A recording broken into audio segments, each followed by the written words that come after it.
Welcome. I'm Michael Jemchut. I'm the Director of the School of Architecture. It's a wonderful occasion, and thank you all for coming. It's great to see several friends and colleagues and people from the public in the audience. And I'm going to keep my part short, as well as a few other people will be speaking in a moment. I'd just like to extend a special thanks for Mr. Safdie for making his way here to give this lecture, and also to David Israeli and his wife Stephanie for helping us out this lecture and being here tonight at this occasion. And Provost Massey is here, and Dean Pierre is going to come up and speak in a moment. So I'm going to turn it over to Dean Pierre right now to give a few introductory remarks on behalf of the university, and then we'll hear from Professor David Kobo to introduce Moshe.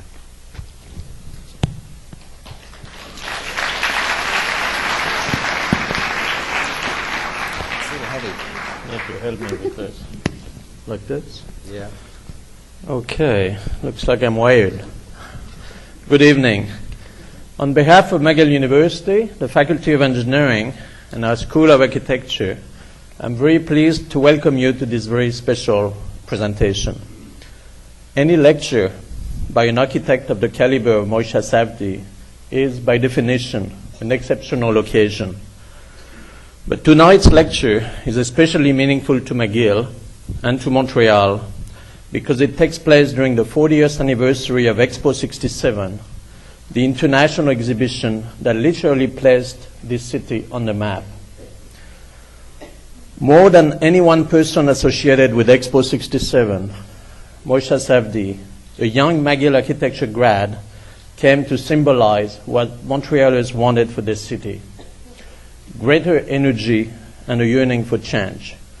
He represented the possibility of what might be. The Habitat 67 complex, designed by Mr. Safdie, was a stunning visual symbol of life in the future.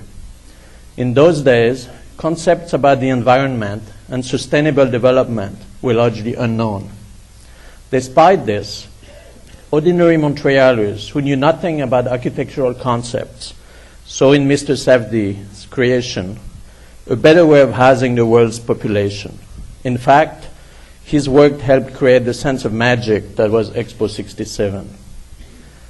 The people of Montreal owe him a great deal.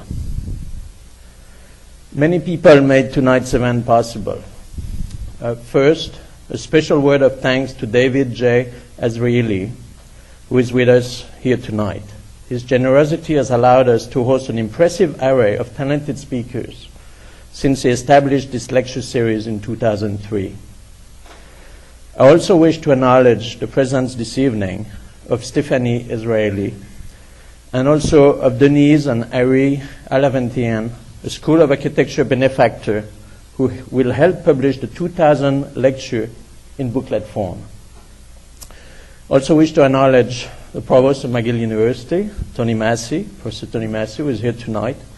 And last but not least, I want to thank Professor Martin Bersani, the principal organizer of tonight's event.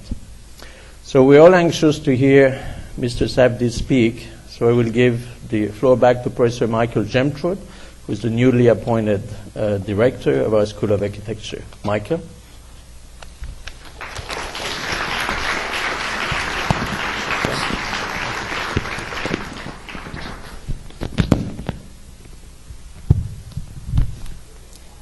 What an odd thing, this thing. Anyhow.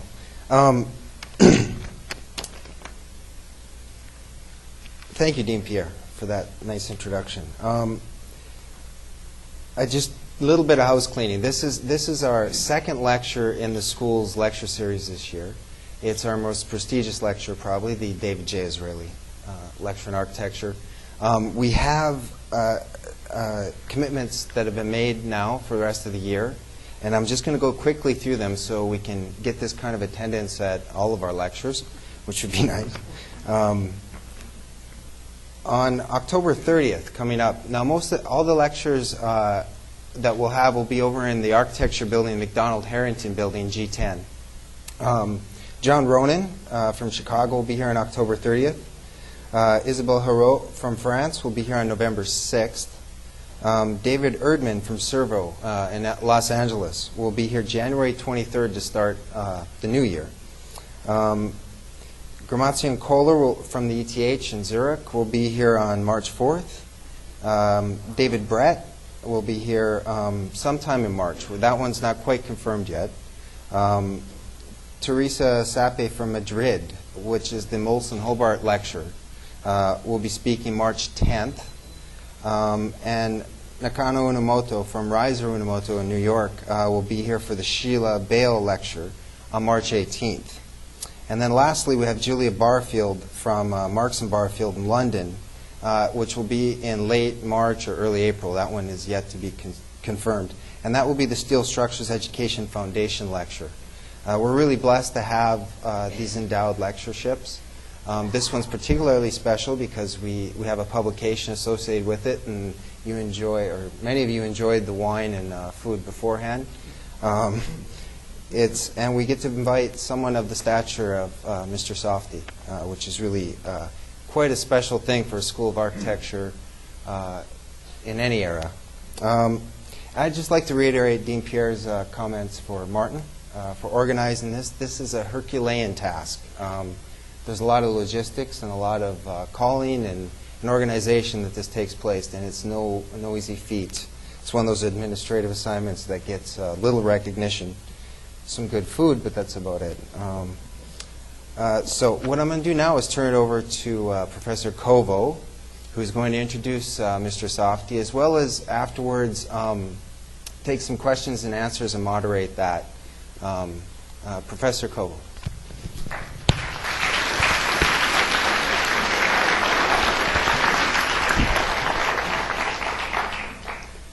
Thanks, Michael. It's odd how everyone seems to be saying, well, I don't want to keep you from Moshe Safdie, and then introduces someone else to come up and say a few words. Well, it's my great pleasure to say a few words about Moshe, who, more than most of the speakers who come here, really needs no introduction, but I'll give him one anyway. Moshe Safdie, born in Israel, moved to Canada at the age of 15, studied architecture at McGill, this you know. Graduated in 1961, worked in the legendary Montreal office of Sandy and Blanche Van Ginkel, and then moved his family to Philadelphia to work with Louis Kahn. At that time, Moshe wrote, the only architect on the continent he wanted to work for. After a year with Kahn, he was lured back to Montreal by Sandy to work on the master plan for Expo 67 that led to Habitat and the rest. You know, or you think you know. That was in August 1963. He was just a little over 2 years out of school. Those of you who are students and about to graduate, just think about that for a few minutes. 44 years later, he spends more time on airplanes than most pilots, managing an international architectural practice with offices now located in Somerville, Massachusetts, Toronto, and Jerusalem, and projects literally spread all over the globe. He taught at Yale, at McGill, and Ben-Gurion universities before moving to Boston in the late 70s. Does anybody know where that is, by the way? In the late 70s, when he was appointed director of the urban design program at Harvard. The list of projects executed in his office since his move to the U.S. actually includes some of this country's most important cultural buildings, including the Museum of Civilization in Quebec City, the Montreal Museum of Fine Arts, the Vancouver Library, and the National Gallery in Canada, which contains, I think, some of the finest interior spaces in the entire country.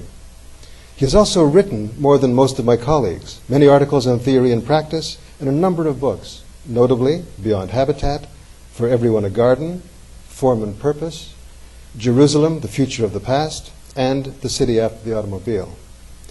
There's a modest little exhibition underway at the moment in the School of Architecture. You may have noticed it, although I probably didn't. You were too busy concentrating on your wine and on the food. But if you looked to the outside of the room, you would have seen a very interesting, modest, but very interesting nonetheless, exhibition of drawings and studies associated with habitat. This was curated by a recent grad from our PhD program, Dr. Jennifer Carter, who put this together as a labor of love over the last 4 to 6 weeks, at the same time that she was preparing for her PhD oral. So thanks to Jennifer. A much more comprehensive retrospective of Moshe's work is also in the planning stage as we speak. The exhibition is scheduled to open in 2012, 9. At the Skirball in Los Angeles, which is a building that he designed. It's co-sponsored by the Crystal Bridges Museum of American Art, which he designed, the Waltham Foundation, and Singapore's Art Science Museum, which he also designed. His recent work includes, I'll go through this quickly, we're probably going to see most of these later on, the Telfair Museum of Art in Savannah, Georgia, the Yad Vashem Museum in Jerusalem. These are just the recent buildings. Toronto's Lester Pearson International Airport, Ben Gurion International Airport, the Salt Lake City Main Public Library, the Peabody Essex Museum in Massachusetts. On the drawing boards and in the ground right now are a number of other projects that read like the list of thesis projects in most schools of architecture. These include the Khalsa Heritage Memorial Complex in India and the Marina Bay Sands in Singapore, a mixed-use complex of 6 million square feet, 6 million square feet at the mouth of the Singapore River.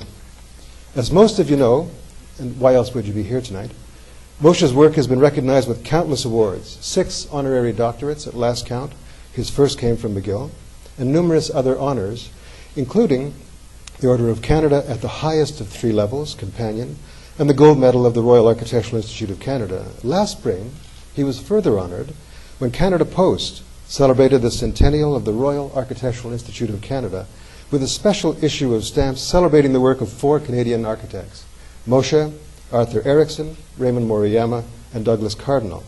Safdie, Erickson, and Moriyama studied at McGill, and coincidentally all hold, all 3 of them, honorary doctorates from this university.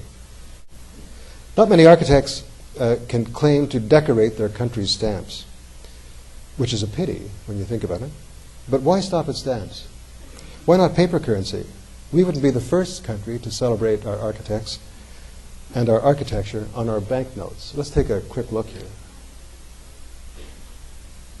There's some interesting examples here. Most of you in the room probably recognize Alvar Aalto on what was the 50-mark Finnish note. That's the building, the Finlandia Opera, or Finlandia Concert and Conference Center. Everyone recognizes Le Corbusier on the Swiss 10-franc note, on the back side of which is a very interesting montage of some of his work and exercises. What you find there are 2 exercises in the modular. Even Turkey, the 10,000 lira note, celebrating the great architect Sinan, looking at in the distance at the Suleymaniye Mosque, for which he is justly famous. These are the stamps, if you haven't seen them. There's Moshe down in the lower right-hand corner. The question is, where do we put him?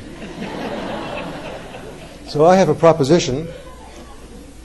Does he go in the 10, the 20? Do we put him on the 50?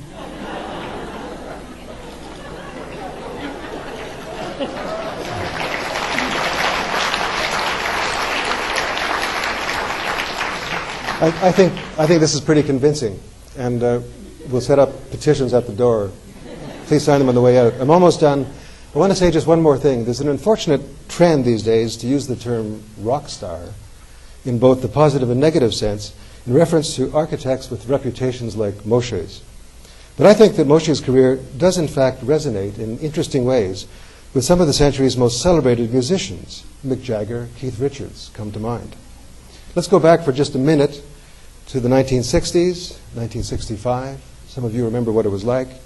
Habitat is taking shape. It's rising on Mackay Pier. Elsewhere, the Rolling Stones have just released their defining hit single, Satisfaction. A happy coincidence? Sure. But as everyone knows, the Stones moved on, and so did Moshe. Please welcome Moshe Safdie.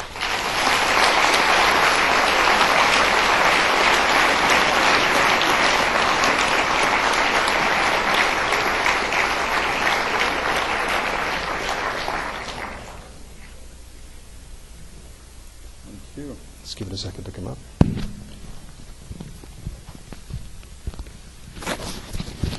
I'm happy to see that McGill has gone high-tech. Thank you, David. You're very welcome. With the Canadian dollar now exceeding the U.S., that's a particular compliment.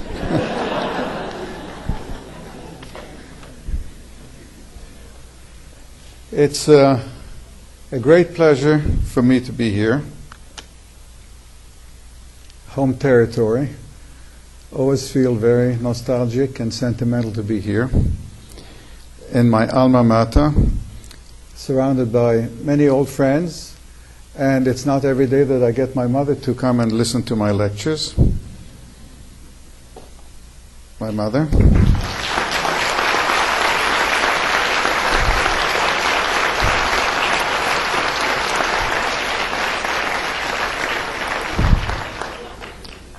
It's also an honor to be part of the David Azrieli lecture series.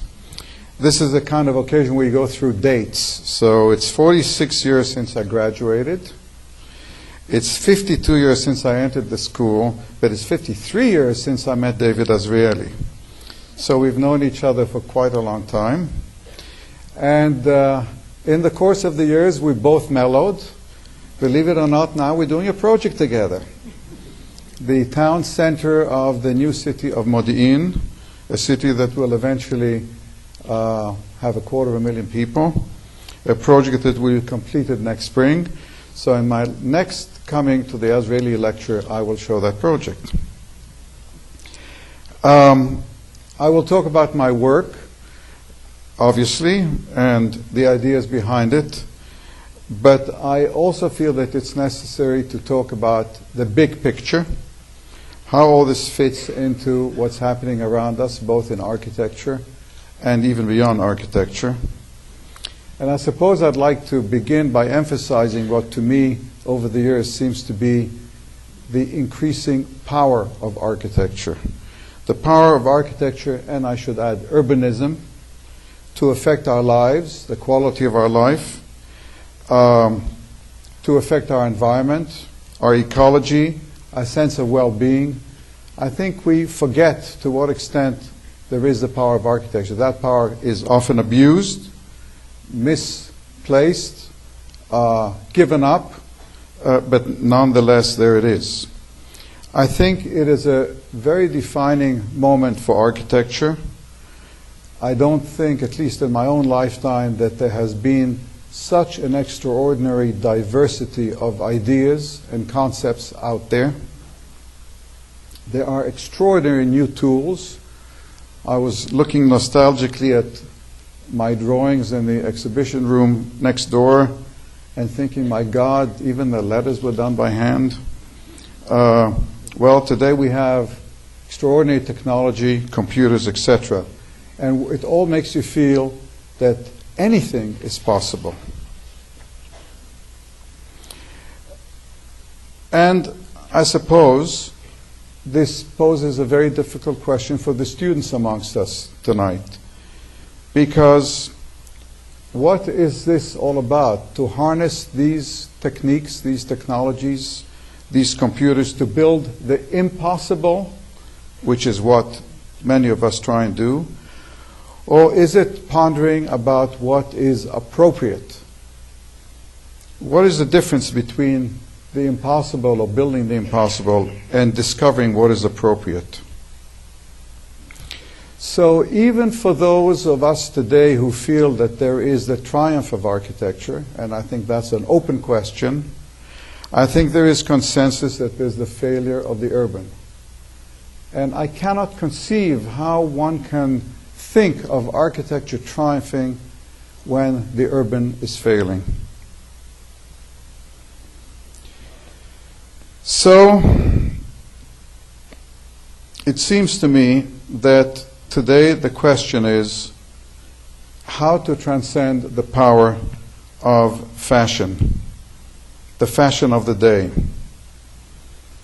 But today it's even more difficult because there are fashions plural.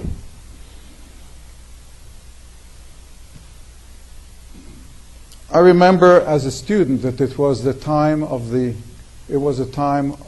craze for Mies van der Rohe. Every scheme on the walls was some kind of variations on the theme by Mies van der Rohe. It took a fair amount of courage to sort of say, well, let's look at something differently. And it seems to me that if I have a message to the students today is try to think beyond what is the fashion of the moment. And it does introduce a fundamental question, which is there an ethic to architecture? To some, a self-evident statement. Of course there's an evident ethic to architecture. And for others, a source of continuous debate. And if I'd say there is a kind of an avant-garde notion in the profession today, is that it's not possible to have an ethical framework because it's not possible to say what's right and wrong. And saying what's right and wrong is moralistic.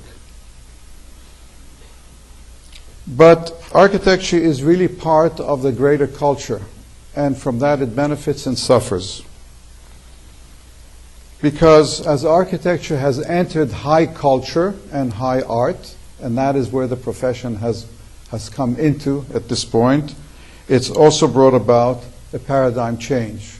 And the paradigm change, I think, was best advertised, promoted by Philip Johnson, the great corrupter of the profession, who said, there are no rights or wrong in any of the arts or architecture today, only the world of wonderful freedom. So with it came, in time, the concept of signature style. How often do you hear that term? Architecture is now in the service of branding, advertising. I was in Dubai last week. Couldn't believe it. I mean, first of all, to think that architecture would become the symbol of progress. In other words, it is the image of being progressive. And then to see how developers, governments, institutions push their architects into notoriety and to draw attention. And underlying all of that is a fundamental philosophy that pervades our culture and architecture, which is the market knows best. Let the market do its thing. How many architects have really, one way or the other, joined this notion that let the market do its thing, because the market knows best? But as Octavio Paz wrote some years ago, the market is blind and deaf. It is not fond of literature. It does not know how to choose. Its censorship is not ideological. It has no ideas. It knows all about prices but nothing about values. And if I've learned one thing in my years as an architect is, with all due respect to the market has not resolved our urban issues. The market is helpless in terms of resolving our urban issues, and we must go way beyond the market if we are to improve the quality of life of our cities and architecture. So, in a sense, what I'd like to is reaffirm the ethical base of the profession. And not surprisingly, it is really quite simple. And I suppose it goes back even to the great books of architecture, Palladio and Vitruvius and whatever. It is how we use resources, which means resources of construction, of energy, sustainability, what I like to call inherent buildability. How do we create an architecture that is inherently buildable? How do we respond to program? In other words, how do we respond to the life intended in our buildings? To what extent is the program for what we build, be it a school, be it a theater, be it a hospital, is resonating with the life intended in the building? To what extent you would say, as Khan used to say, what the building wants to be, personifying the life in the building. And it seems to me, to what extent is the program the source of architectural invention? And finally, in an age of globalization, where everything is becoming the same, you go into cities, you do not know where you are, be it the airport, the hotel, or whatever. To what extent can we, through architecture, discover the essence of place, which has to do with belonging? And finally, I think architecture has to cope with the issues of the moment. The issue of the moment today, I think, for us is megascale, density, congestion, and the resulting dehumanization. And it seems to me that unless, as architects and urbanists, we focus on these issues of megascale, we are not going to come out of it very comfortably. Now, I need to press the right button so I won't lose the computer. Do I need to close lights, or we're okay with the lights? The red button forward, backwards, this way? That's forward here. Forward there. Ta-da! Okay. Now, I notice that we have pairs of pictures, but they're not pairs, it's the same picture. And I'm told that unless you have that, you won't see it either ends, so I'll respect that. But I don't know which picture to point to. So maybe I won't point. But this is a city, a 19th century city. Anybody recognize a particular city? It's a great little city, city of Bath. And it represents 19th century urbanism. Buildings make streets that are public places, and they make circles and circuits. And there's the public domain made up by individual works of architecture. And this is a few years later, 1926, and it is Hilversum's ideal city. So I could have shown the Ville radieuse of Le Corbusier. I could have shown a number of projects from that period. But Hilversum seems to really sum it all up. The ideal city, some notion about equality, socialism, people are all the same, therefore they get the same window, and so on and so forth. It is that intellectual context that we came into the profession when I was a student. And I think that this cartoon sums it all up. There goes the 19th century urbanism, and now we get the Brave New World. But these concepts got translated to reality, and as a student at McGill, there's Stuyvesant Town in New York, the kind of notion of a new urbanism was being built all around us. I went to Beijing in 1973.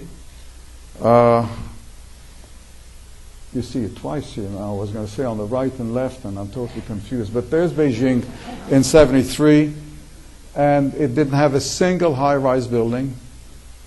There were very few cars. I went to Shanghai, same thing. This is Shanghai. This is already out of date. That's probably 2 years old. There's probably 500 new towers since then. Sao Paulo, Brazil. I was taken by helicopter. For 45 minutes, this scene didn't change. Thousands of high-rise buildings. You see the old urbanism. Oops. Okay. We can't see the red dot either, so I really won't point. You got to program the dot.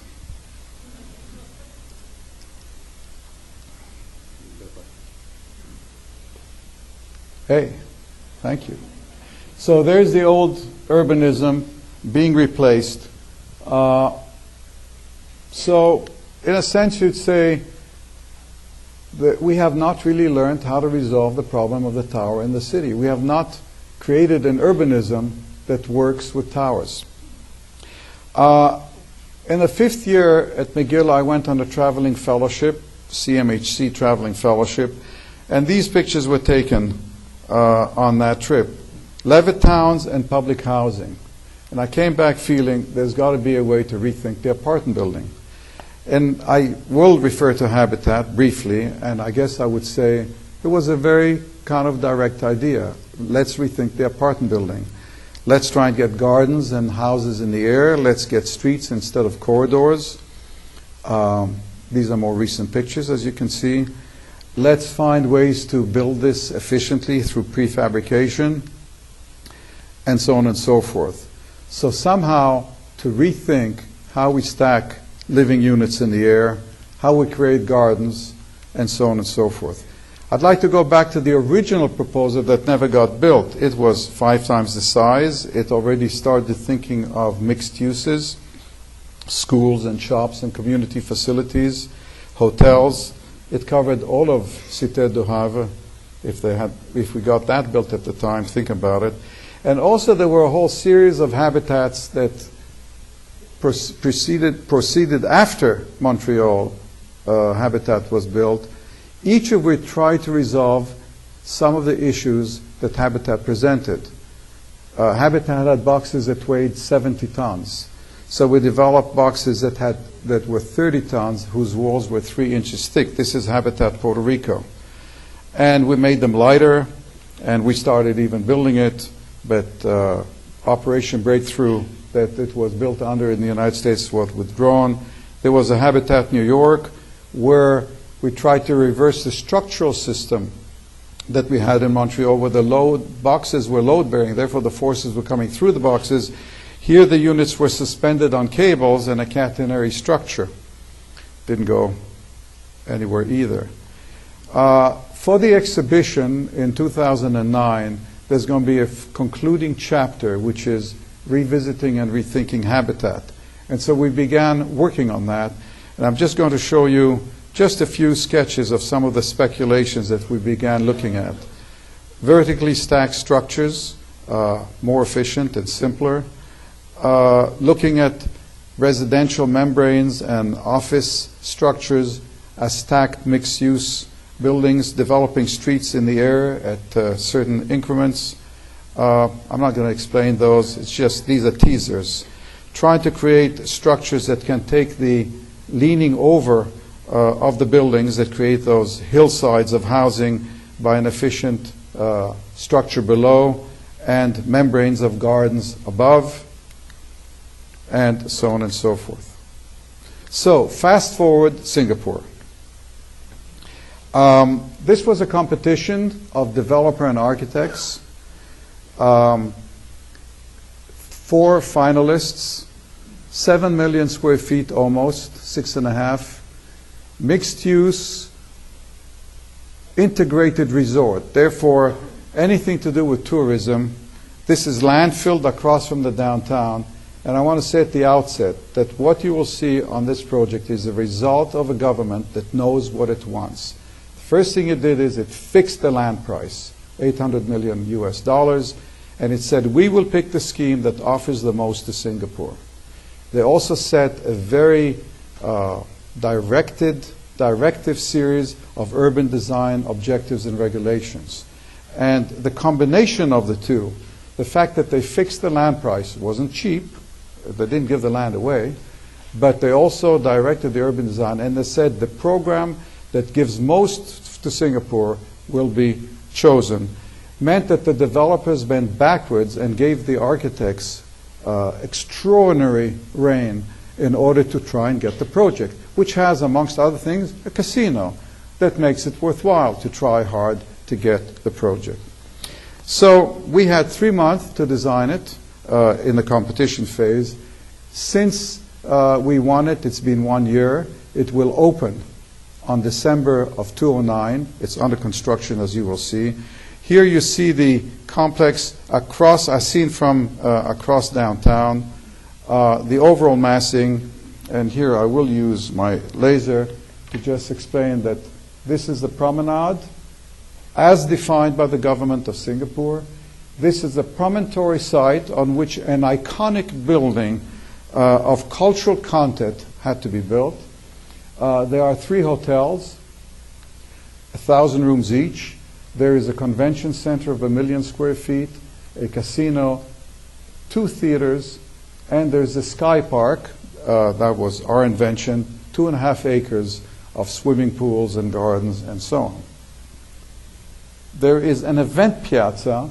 There's an event piazza that would accommodate 25,000 people. So I go back to fundamental urbanism. To me, this was not a building, but a city. And a city in the sense that it's a whole district, and it has to have a structure.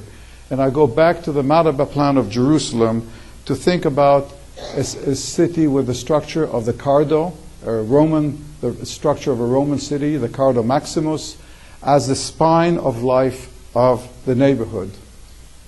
And then we overlay the idea of the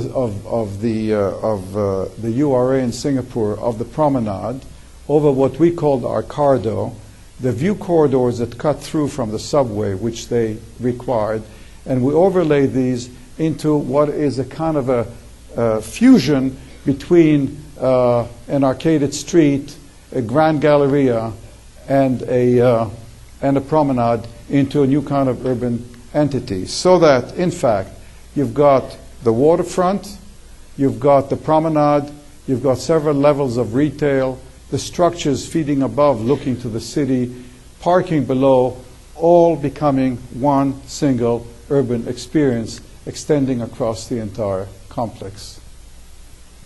Is there something about the subtlety of the differences in color between the two images? Or I don't know which one I like better.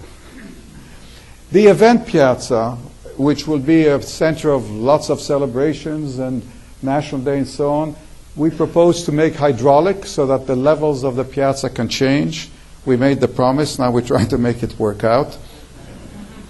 Got to have these pistons go up and down and stay where they're supposed to. Great shade canopies protect the glazed areas along the arcaded street. And you see here one of the view corridors coming right on axis towards us. And I thought of this from the outset as a concept of stacked gardens. The garden of the promenade garden, another one on the roof here which overlooks the city, a continuous public garden, another one there, and then the Sky Park on top. Seen from the downtown, seen at night from the downtown, seen across from the seaside from a balloon. The 2.5-acre Sky Park, jogging, we now made it a one swimming pool from one end to the other, so it'll be the world's biggest, of course. And the entire facade of the hotel being completely planted from top to bottom, facing the public gardens that the government is now building across from the project. The continuous series of hotel atria that connect to each other.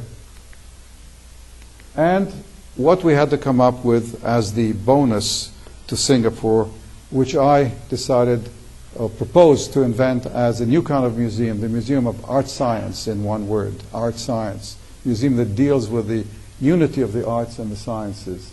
And I'll come back to that building and talk about it in more detail later. But there it is in section.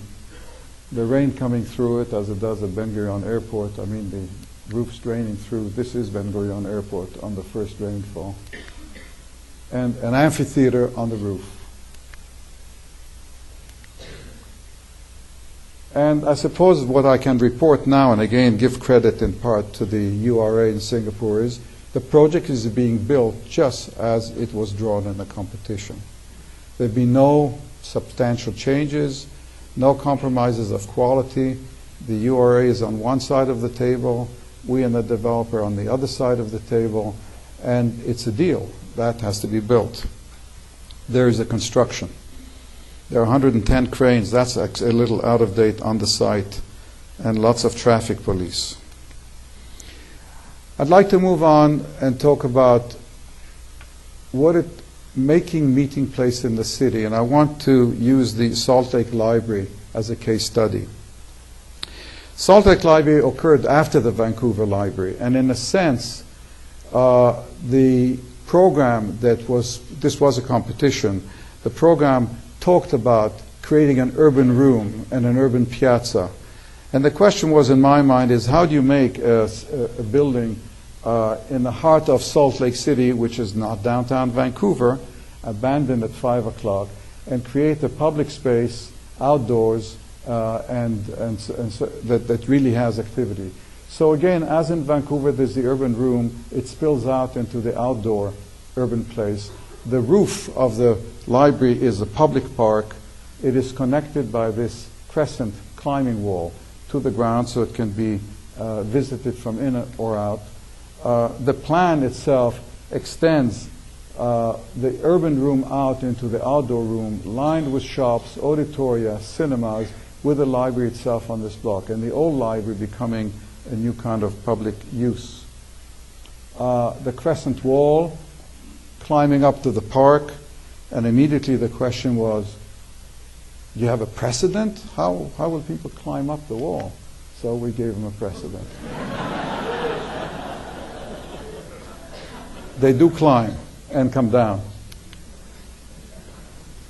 Crescent wall with its shops, the entrance from the new light rail train, the urban room, library levels, reading galleries, all looking into the urban room, which is open 18, 19 hours a day. Again, the urban room, the stairs rising. The library is like an open menu. You come in and you understand the entire building. You know where to go. You know where every department is. It is completely self-explaining building, which I feel every public building ought to be. There was a dilemma. I wanted this great window to the Wabash Mountains, but it happened to be facing south. And how do you make a glass wall facing south? And there it is at night. And we developed this lens of double glass, both faces, trap the heat and take it into the building at winter, and exhaust it at summer. Here you see it at summer with a different angle and the exhausting heat and the shading system. The children's library at the bottom, opening into an amphitheater outside. Kids can create their own shade, transform their own space. But what's amazing about the building for me, and it's been up now for 2 years, is a completely transformed life in downtown Salt Lake. And it has become the center of community life, and everything happens on it. I mean, there's fairs in the square, there are events, the climbing wall becomes the amphitheater overlooking all kinds of events. There's dinners in the urban room every night. They're climbing up the wall and so on. And final confirmation, we made it into Archie. This is the, if I can read it, it's awesome, wow, and double wow. Throw a triple wow for me.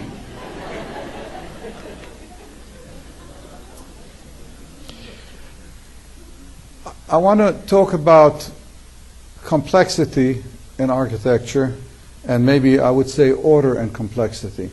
And I've picked to focus on that because I think there's a craving for complexity in architecture today. So you go to Dubai and you see complexity. And if you think you've thought of any kind of combination of shapes and forms, just go to Dubai, you'll find that you haven't thought of all of them. They're popping out. But to me, the fundamental question becomes, what is the meaning of complexity?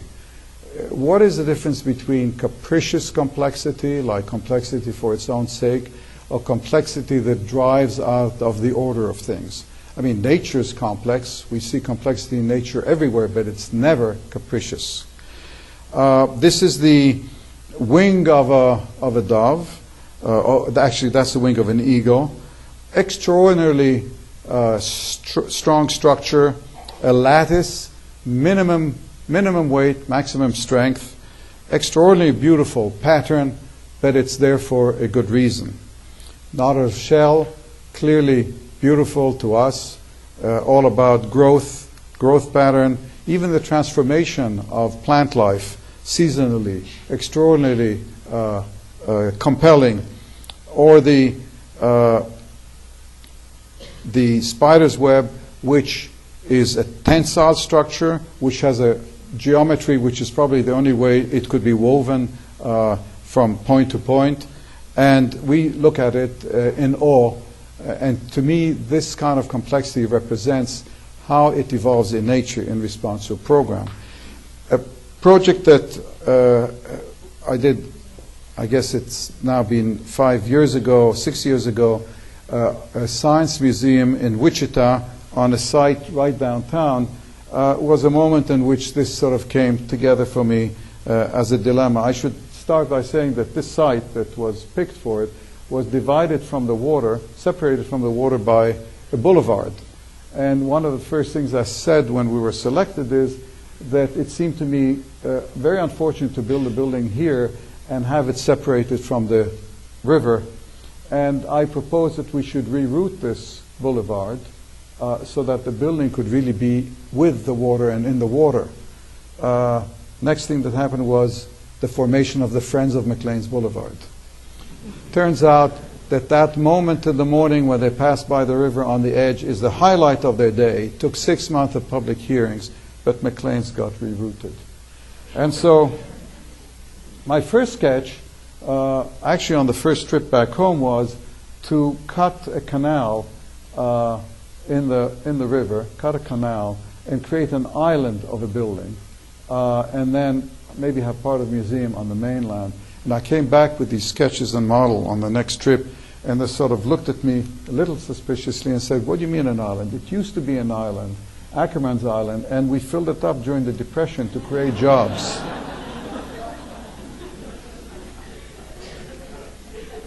And this was the schematic design that got approved, and everybody was happy. And I was troubled, because though the galleries sort of formed each their own mass, the roof was park-like, and this island was sitting in the river, I felt this was capricious geometry. And for a science museum, that seemed particularly inappropriate. And so I started searching for some kind of a overriding geometry that would help to generate the building as a whole. And the idea was to try, let me go back here, to try and use the toroid, the geometry of a toroid, the surface of a donut or bagel, whatever your cultural preference is a toroid.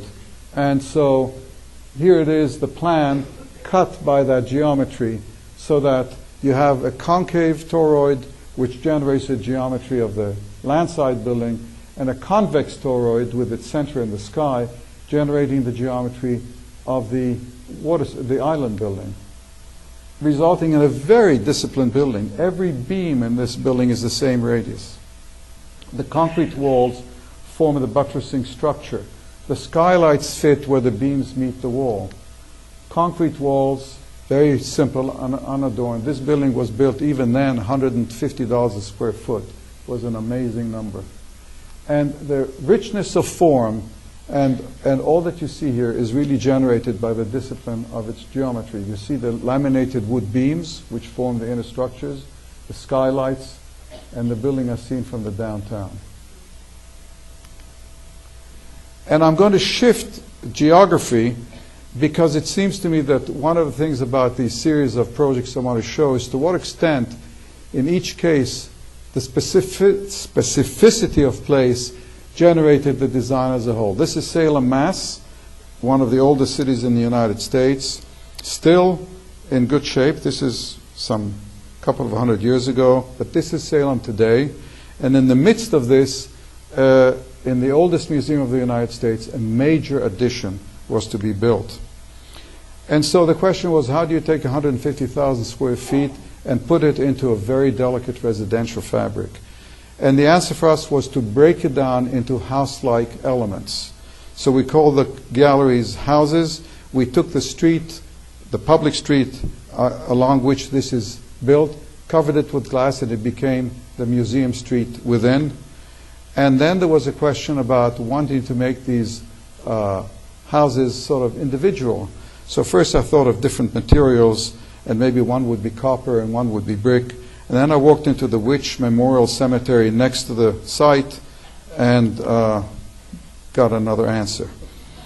But you see the relationship of scale to the surrounding buildings, the conscious choice of brick. In fact, we looked for that brick for 6 months, found a particular handmade brick in England that sort of had that 18th century character, and the public street that became Museum Street and the courtyard next to it. But this complex geometry of a curved street that rises and descends, in a process of about 6 months of search, became generalized into a very disciplined geometry, which you see here, the toroidal and cylindrical elements of the glass structure that surround that space, and the shading elements that come out on demand when the sun requires it, and so on and so forth. So the complexity of the forms that were generated by program, by street, by site, were then disciplined into a framework. A project now under construction is the Crystal Bridges Museum in Bentonville, Arkansas. Bentonville is the headquarters of Walmart, hence the connection. And this building is being built, the museum is being built on the family estate that has a spring, Crystal Springs, up coming right through the site. Much of the site is beautifully wooded. And I decided to build a building right in the ravine, right in the center, so the hills remain treed and untouched. And since we have a spring running right through it, I proposed damming 2 dams, creating 2 ponds at 10-foot difference each. You see here the topography forming these 2 ponds, and build the whole museum, which is all made of Arkansas wood, around those 2 ponds. And at the same time, help to control the floodplains and a whole regime for allowing floods to go through. And so what you have are 2 buildings, which are bridges and dams, hence crystal bridges. The one in the center is sort of the public space of the museum. The other is galleries. There are galleries on either sides, as you can see, and a curatorial building. Looking downstream, planned. The bridges are literally bridges. They are buttresses with cables. The cables support the laminated wood beams. This is entirely column-free, within which are the galleries. So the wood structure sits on cables, the cables sit on trusses, the galleries are within that, with a very flexible and elaborate system of light control to allow for the display of the art under optimal conditions. And the development of all the, let's call it the details of cables and structures and laminated wood beams coming together as we evolved it. But the ponds and the reflections and the fact that the buildings are clustered around the water and the fact that all the mature trees around are hovering over are what gives this a sense of place that I think it otherwise might not have had. And if there was an objective, it was that one would be able to experience the art, which will be the most important collection of American art being assembled, in and with nature. And so that the galleries open up to passages which open up into the outside, and we're able to do that while at the same time being responsible about conservation. I want to come back to the Art Science Museum because I want to take you through briefly, but I'll do it fast, the process that we went through from this, I'd call it sketch, of a model that we did during the competition. You can see, I think, that it's a free form. We just played with a model, and when we felt it was reasonable, we sort of said, well, it's got to go. And there it was. And these are some of the early sketches during the competition of just, and there were all kinds of associations. As we would make the presentation, people would say, is it the lotus or is it the palm of a hand? And somebody said, no, it's the hand of welcome. And somebody else would say, no, it's the lotus. And we'd let them have the discussion. But just to give you a sense of scale, there's a Guggenheim overlaid. So this was sort of uncanny when we did that exercise because we had no idea that it's just about the same height. And then we started looking for geometry to rationalize all. So I began by looking at spheres because it seemed to me that if you could make it all out of segments of a sphere, everything would fall into place. Everything would be on the great circle root. Everything would fit into the geometry perfectly. So there is a sphere, but the trouble with the sphere is that everything sort of fits. So instead of becoming articulated fingers, it becomes segmented sphere, not what we had intended. So we started shifting the centers of the sphere, each with a different center, and we got this crazy looking thing. And so then we said the sphere doesn't work for us, let's try the spheroid, which is what happens when you take a balloon and squish it a little bit. So it's a squished sphere. But it's mathematically highly disciplined, and we started creating the spaces using the spheroids, which was promising, and then assembling it, which you can see each finger has definition. And then we started refining the spheroid to see what kind of massing we will get out of it. And it seemed then that we should let the spiral formation dictate the shaping of the room. So this was what we call the pinwheel plan, so that the galleries became pinwheeled, and we tried that, made sense, but it blocked the view from room to room, so we abandoned it. And then we came back and started doing spheroids, each with a separate center, and started getting very much what we wanted. But, interestingly enough, as we did this and put it into a mathematical model, we looked at that and it said, looks pretty stiff, but it's sort of like clenched. But now we had a parametric model, so we just tweaked the mathematics a little bit and changed the radii, and it relaxed. You see the difference there? So again, before and after. And all of that was done simply by changing the mathematical parameters, before and after. This is after, that's before. Oh. And of course, as you do this, you're waltzing with your engineers. The mechanical engineers drive you crazy. The structural engineers are generally more exciting. Sorry to all the mechanical engineers in the room. And a whole series of questions of how to best evolve that structure, which is highly asymmetrical and wanting to tilt over. And do you create an asymmetrical structure because of the overturning moment? And here started evolving a very interesting solution of trying to separate the gravity loads from the stiffening loads. And I started thinking about it as a mangrove, because a mangrove sort of sends the roots down and takes care of the asymmetry of the structure. And so this was sort of the evolution of the mangrove scheme, except it seemed to be like a real maze.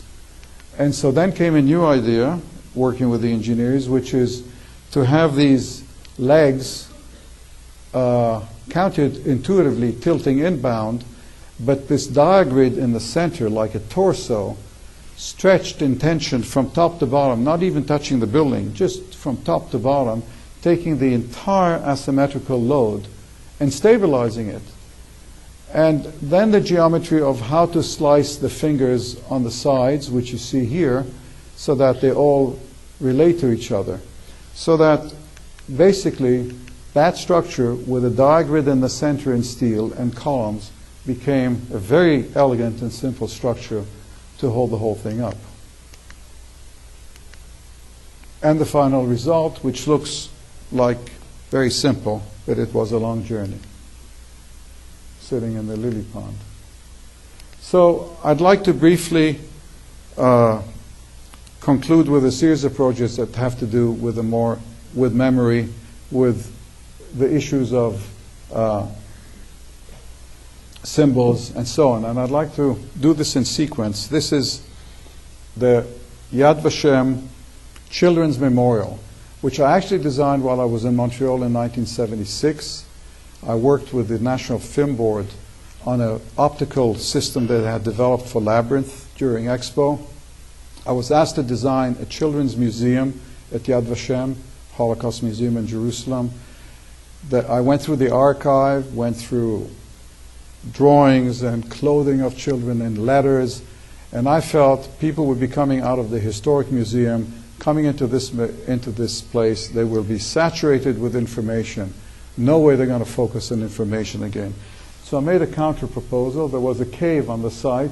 I proposed that we build something under the cave, entering below ground, entering into a space anteroom which had some photographs in reflection of some of the children who died in the Holocaust, and then in the center a single candle surrounded by an arrangement of glass walls, creating reflections of millions of candles in 3 dimensions.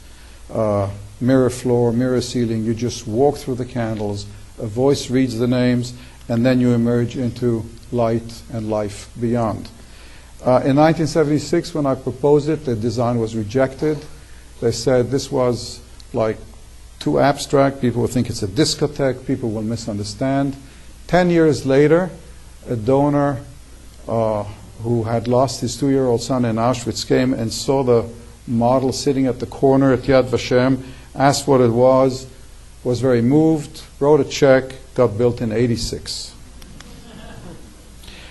Then, a few years after that, I was on one of my monthly trips to Israel. I got a call from the foreign ministry, and they said the Prime Minister of the Punjab is on a state visit. We took him to Yad Vashem. We took him to the Children's Memorial. He wants to meet you. He wants to meet the architect. And I went to meet him in Tel Aviv. There he is, Prime Minister Bidel. And he said, we, the Sikhs, have suffered a great deal. I really have been very moved by what I saw. We are thinking of building a national museum. Will you come and design it? And you don't usually get jobs that way, you know, phase 1 submission, phase 2 submission, request for qualification, phase 1 competition, and so on and so forth. A week later, I was there. I was flown to the Golden Temple in Amritsar. Very, very moving place. Amazing kind of magic to it. Didn't make me relaxed exactly. This was to be the secular center of the Sikhs that I'm designing. This is the religious center. And they took me to the site of a small town outside Chandigarh. So first Chandigarh, all the Le Corbusier buildings, then you get into the car, hour and a half drive, and we come to the site. Now I'll go in reverse here, and I'll start with this this photograph, which is taken right from this. This is a Gurdwara, the Sikh temple in the town. This is a town where the last Sikh, Guru Govind, died in battle, hence its holiness. And I was actually taken to a site that is somewhere out there. Oops, sorry. I'll get it right there. 9 kilometers away from the temple and the fort. And I was sort of wondering to myself, how all the pilgrims, 500 million pilgrims come there in their festivals, and their trains and buses and trucks, how are they going to get 9 kilometers away from all these places? And we went out there, and there were flags already waiting. They wanted to do a cornerstone laying. No design yet, but cornerstone laying. And somebody whispered in my ear when I started questioning it, this land is owned by the chief priest. And I asked them to all come back to the temple, and I said, that won't do. Nobody will be able to go there. We must park the car and look for a site to which we can walk. And we came down the valley, across the valley, up that cliff on the other side. And I said, who owns that? And they said, oh, we don't know. We'll check that. Anyhow, 2 weeks later, the site was purchased and changed. So much for committees and public hearings and so on.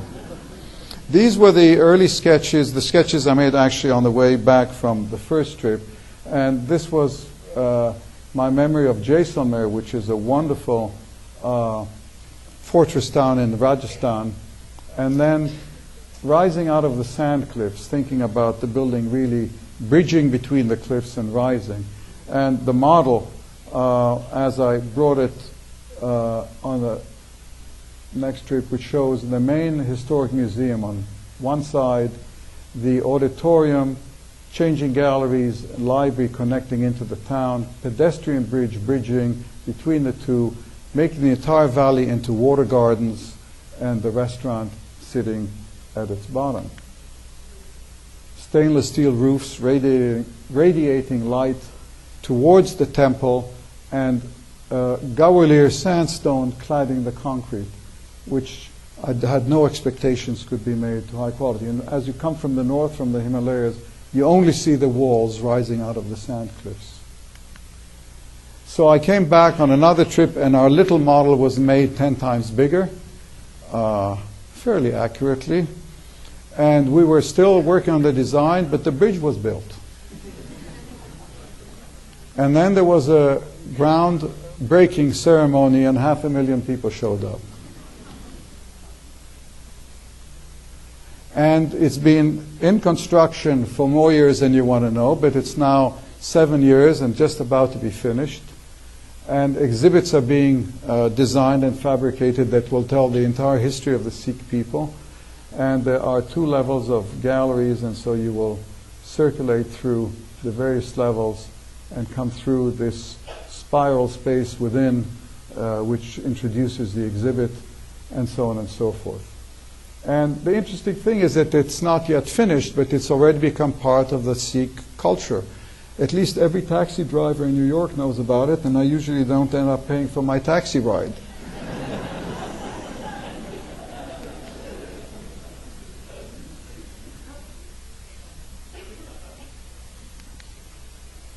The restaurant, before the stainless steel roofs went in. And back to Yad Vashem. Yad Vashem, that's sequentially, decided that it had to rebuild the historic museum. It had been built in the 50s. They went from a few 100,000 people to 3 million visitors a year. The Washington Museum, Holocaust Museum, made Yad Vashem obsolete in many ways because it had all the data and information that had come out of the former Soviet Union. So clearly Yad Vashem had to redo the story. It wanted something 3 times the size of what it had had to be built on this hill, which is part of the Memorial Mount in Jerusalem. And this was not come and do it for us like the Sikhs. This was, we're going to have a competition, international, and by the end of it, it was a 3-stage competition. So I had an opportunity to work on that, in a sense, without dialogue with the client. This was one of my first sketches, cutting through the mountain. My notion was that I did not want a building on the hill. I wanted to keep it in its pastoral quality. I wanted most of the building to be underground. I did not want it to be architecture business as usual, galleries, rooms, windows. And so I proposed cutting through the mountain at one end and emerging from the mountain at the other side. And here it is constructed. The building, there's a reception building. You come through the side through a perforated wall, gateway-like. This is a service building and an orientation building with all the public services. You cross a bridge and enter the museum at one end. You cut through the mountain. These are skylights over the galleries below. You emerge to light at the end. You backtrack to this courtyard. This is the old memorial hall from the 1950s. You cross the ridge. You visit the Children's Memorial, and you come out. So the hill is completely maintained with its landscaping. This is just as we opened it 2 years ago. The trees have already fully developed. There's a skylight that runs right through from one end to the other. The museum tilts as you enter at 5% to its center point, getting you deeper and deeper into the earth, and then starts ascending at 5% towards the exit. So entry. I got special dispensation not to use stone, which is required by zoning in Jerusalem, and do the entire building in concrete. It's the best concrete we ever achieved. You can see here how fine it is, all cast in place. The reception building has light coming through this trellis. And it's fascinating how symbols work. Many people have asked, did you intend this to be striping the people so they will, as if they're wearing the uniforms of the concentration camps? And I did not have that in mind. I just wanted to sort of dematerialize and have a soft light. But everything you do in a building such as this becomes symbolically connected. And the more you hear people talk about it, the more you realize how personal the symbolic connections are, because people just make different connections. So any architect who prescribes what you should be thinking symbolically as you walk through the building should be told to shut up. Cross the bridge and enter. And one of the issues was, how do you tell the story without people shortcutting it? Because you always see the light at the end of the tunnel. You can see that the light as you enter. You will always see the outcome. But there are cuts into the floor, channels cut right in the floor, that actually force you to go from chapter 1, 2, 3, and you follow the story in a chronological way. Enter one of the bridges crossing above, then you come towards the first cut, and you're stopped. It's the beginning of the story. The cuts actually have exhibits in them. The whole process of designing exhibit and architecture was integrated. We worked with Dorit Harel, a great exhibit designer, from day one, so that this is a place where exhibitry and architecture totally merge as a singular experience. which to me is the sine qua non of any good museum, whether it's an interpretive museum or a history museum or Holocaust museum. Exhibitory and architecture must be conceived together. I hate black box museums. I don't think they work. So enter the chambers, and then moving through, light coming from above. Everything is one material: concrete floors, concrete walls, and the glass skylights. There's no other material, no other detail. Skylights from above as you feel getting deeper. And then the Hall of Names, which is where all the 3 million names and files are stored. The files are lining up on these outer walls. The cone ascends towards the light, and there's a cut 3 stories deep into the natural bedrock as a echo of above, and as a place of the names that will never be known, the 3 million names that will never be known. And so you come towards the space and you enter. The files are in the perimeter. There are photographs from the files imprinted on the upper skylight. And then you look down into the bedrock, and the groundwater reflects the cone from above as you look down to the well. And then you come to the light, and here was something that the architect contributed beyond the program. I felt that at the end of all of this, there has to be a reaffirmation of life.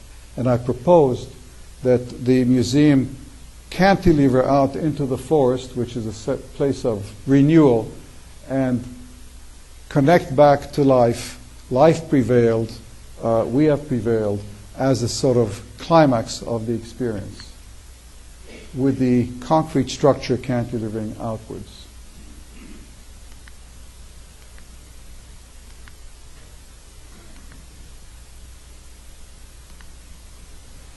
I'll conclude with the United States Institute of Peace. In the United States, I do a survey and say, who knows about the United States Institute of Peace? Who knows about the United States Institute of Peace?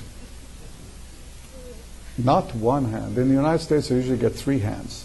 Oh, 1 hand up there, sorry. Okay.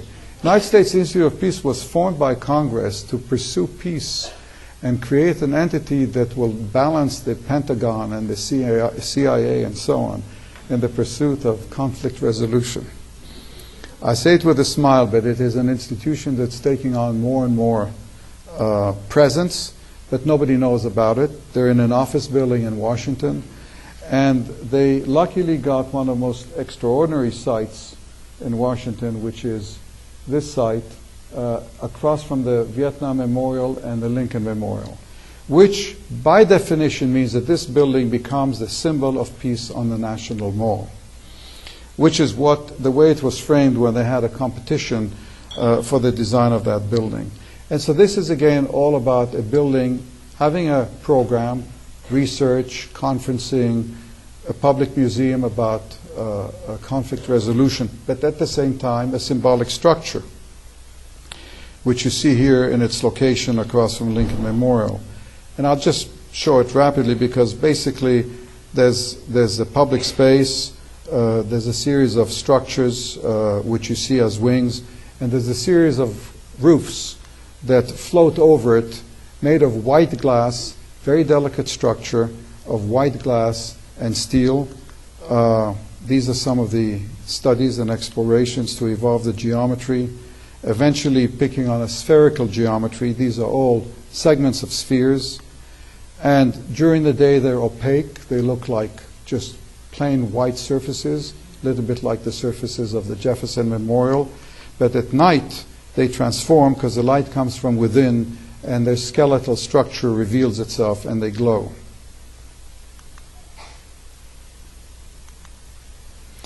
So, if I can have, how do I put the lights back on?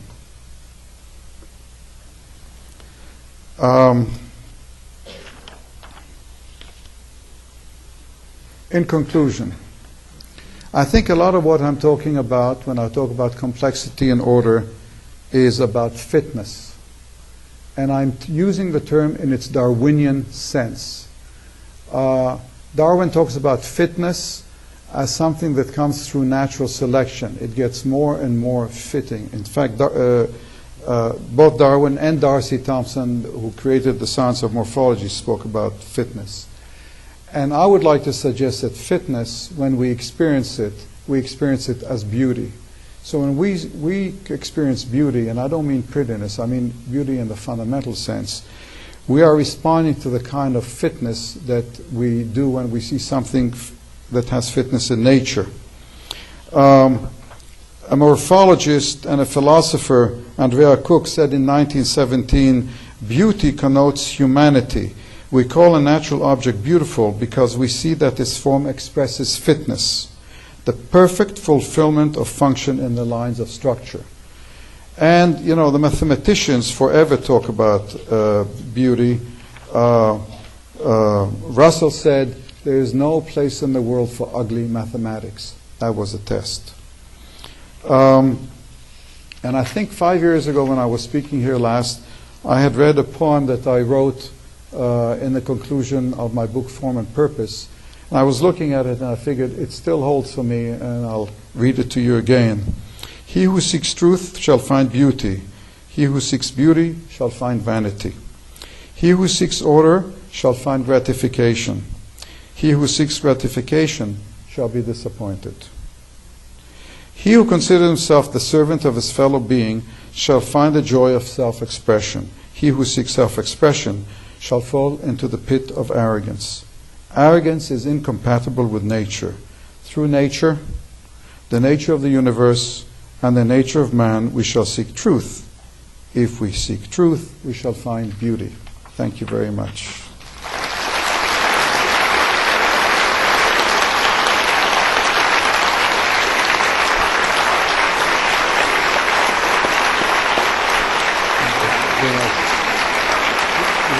Take some questions? Sure.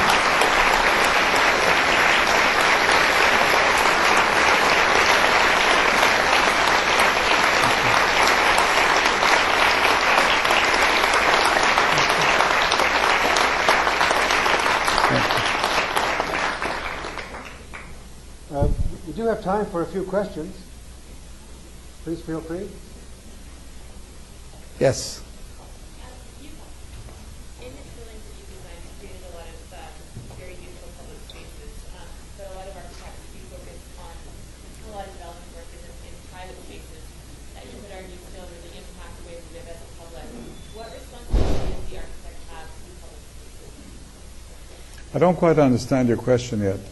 How are you distinguishing private from public? I'm sorry. I guess a lot of property is considered private property used by an individual. Like malls and stuff, and atria of hotels, and so on and so I forth. was wondering what responsibility you think the architect should have, even though they're dealing with a private space, to maintaining a public space. Well, you know, when I was working on Columbus Circle years ago in New York, which follows the Crescent,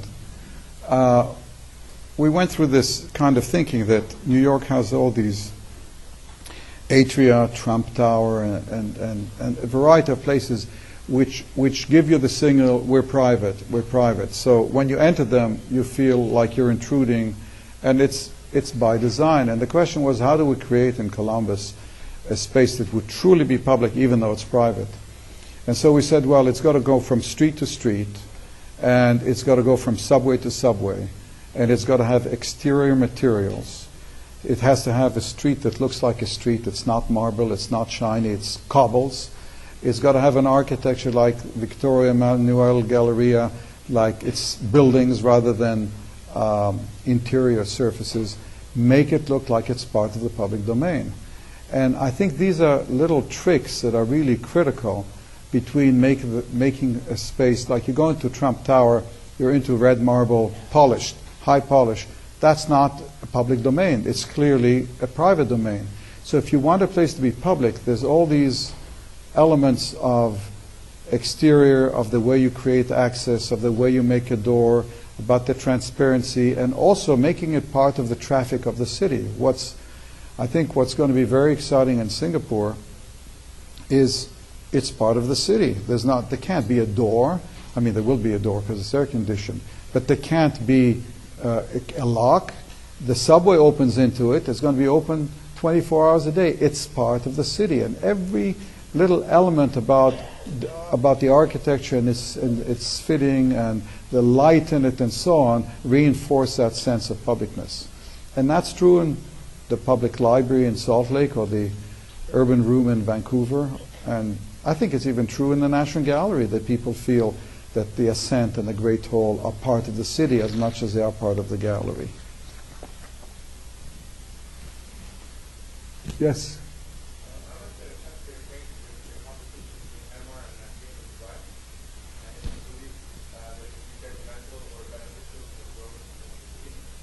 Which competition?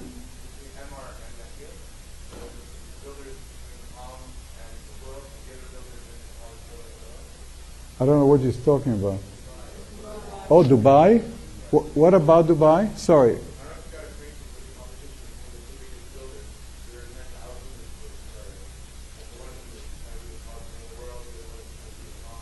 Right.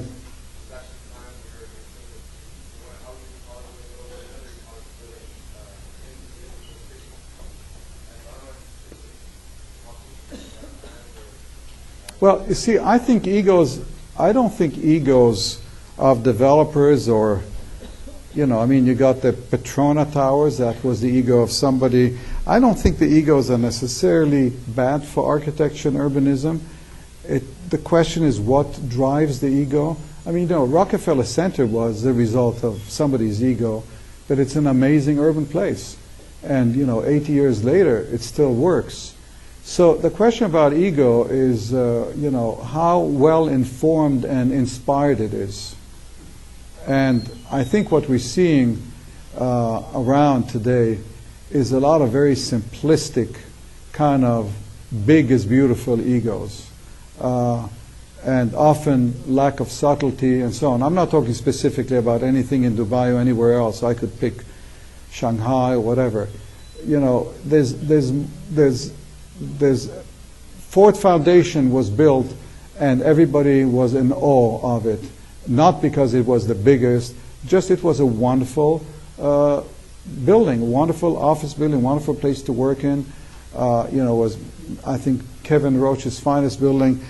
And there was ego going, but, Ford Foundation. But the heart seemed to be in the right place. Too often right now, it's all about power and about fast return and about just simplistic symbolism.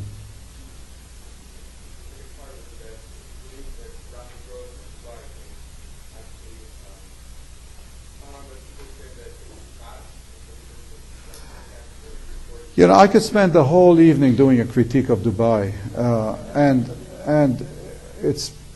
I probably don't know it well enough after being there twice. But I would say that any country where 80% of the people, 83% are foreigners and have no rights whatsoever, and the other 17% you never meet has a problem going for it. What is that growth about?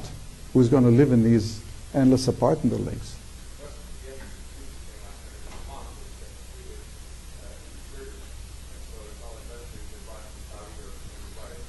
I think we should pick another place to criticize. Sorry.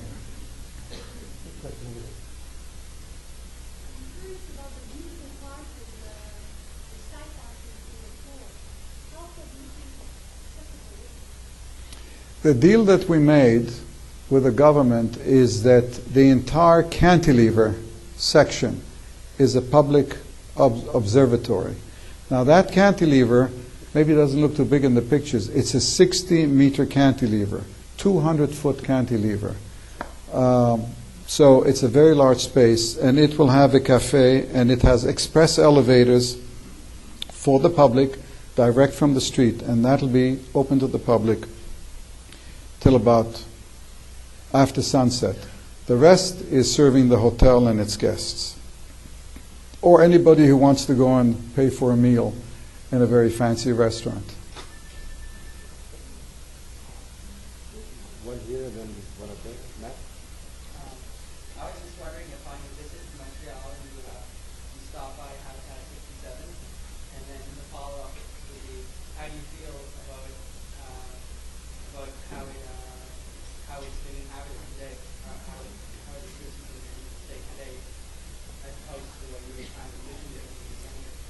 I go there very often. I often also go there because they ask me to go there, because they have been consulting us as they make maintenance work and modifications. For example, 20 years ago, maybe it was even before that, they asked me, could we have solariums, greenhouses on the terraces? And I thought, why not? We had initially thought of doing some of them.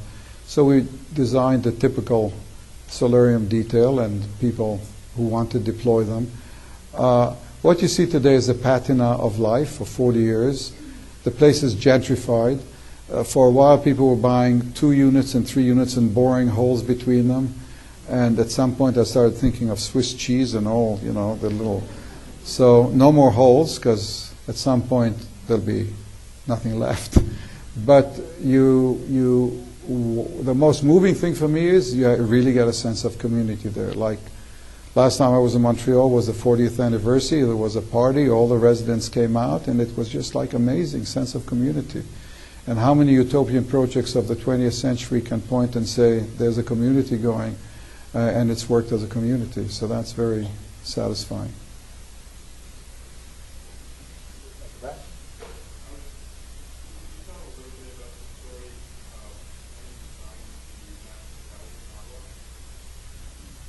What part of the story? Well, I'd say the most moving moment for me, as story goes, was we were working on 2 or 3 different schemes. From the outset, I felt we got to enter on the corner of Sussex. In Ottawa's winter, you can't cross the whole site to get up into the site at the end where the view was.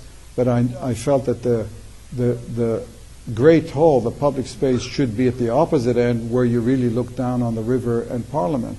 So you had these 80 meters in between the 2 points. And so I connected them by ramp, which is, and then there were 2 schemes, one in which that ramp was double loaded with galleries either side. So as you went up the ramp, you didn't see the city at all. It just, you discovered it in the Great Hall. And the ramp was 80 meters long, 5% to rise up to that, the height it had to. So 2 stories. One story was Gene Boggs looks at it and says, who's going to walk up 5%, 80 meters? This just, we need to find a precedent for it. And somebody did research and said, well, the Scala Regia in the Vatican is 5% ramp, and it's probably just about that length. So we all picked up and went to Rome and walked up the Bernini ramp. And after half a day walking up and down, Jean Bach said, approved. And she was already then, slow in walking. So that got approved. The next very interesting story was that they came in and said, the cabinet committee wants to see alternatives. They don't want us to just come with a design. They want alternatives. And we had these 2 alternatives. One was called the introvert scheme with galleries both sides, so that the elevation facing downtown Ottawa was a blank wall with a Great Hall at one side. The other one is called extrovert scheme, the glazed colonnade, just as we built it, with the galleries inbound. So I said to Jean, they want alternatives, here are alternatives. And she said, are you sure you want to go and show both schemes? Because they were really very different. And the building committee was completely split about them. And so we come to the cabinet committee, 6 ministers, Trudeau chairing the meeting, Minister of Finance, Culture, etc. Minister of Finance says, is there a price difference? Yeah, the introvert scheme is 10% cheaper. Canada should be modest, should be the introvert scheme. Minister of Culture and Communications, it was, says, well, maybe we should go for the extrovert scheme. And then Trudeau whispers in my ear, which one do you really want? And I really was ambivalent. And actually, I remember I told him, you know how it is being in love with 2 women? He says, yes, I know.